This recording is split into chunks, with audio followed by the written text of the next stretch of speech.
Good day, spiritual artists. This is CJ Miller, and I'm going to continue on my book club study, and I'm going to read to you a painter's parable. I remind you to pull out your journal or a piece of paper and just let yourself doodle while you listen to this.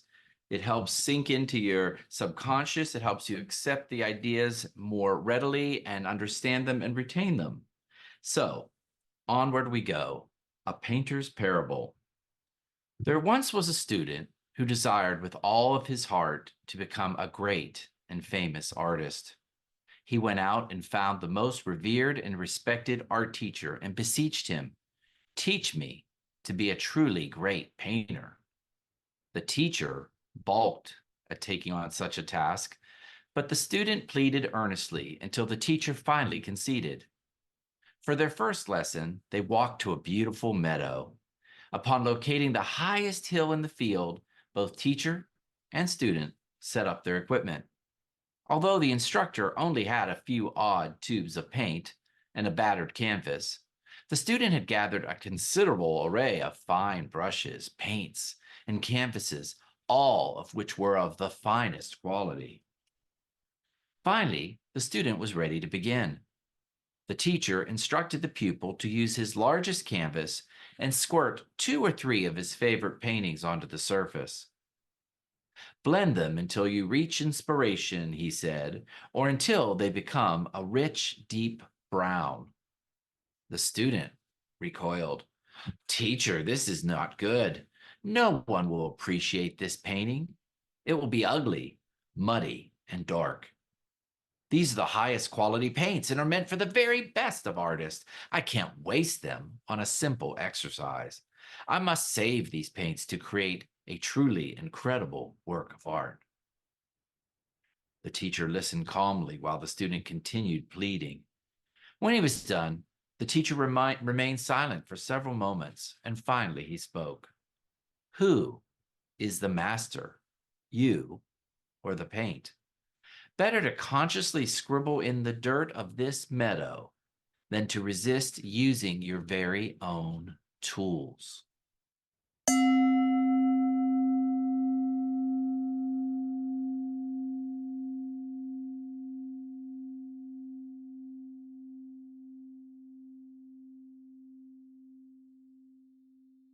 All right, what Chris meant when he wrote this parable and what he realized is how we so often try to save our true gifts, our most special gifts, for some special time down the line. We don't actually activate them. We're afraid of them a bit. We think that they're so special, that inward part of us, that uniqueness of who we are. We think it's so special that we don't want to spend it just day to day in the common mire of today. But actually, that's where the trick is. That's what a spiritual artist does.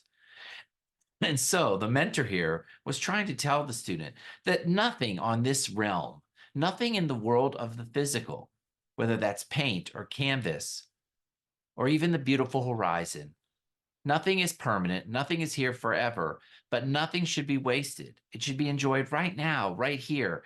It is for us to use now. So what I meant when I wrote this chapter, this little parable, is to remind you before you begin this journey that this is time. The time is now to accept what your true gifts are, because I believe that every one of us has a unique gift. Every one of us brings a unique aspect of spirit to the physical realm, and it is our privilege, our gift, to use it wisely and a lot. So as you continue on in the day, I want you to think, what is my gift? What gifts do I have to bring? What is unique to me? What is mine to do? So as this day goes on, just think about that. What is mine to do? What is mine to do? What are my gifts? And why am I holding back from using them?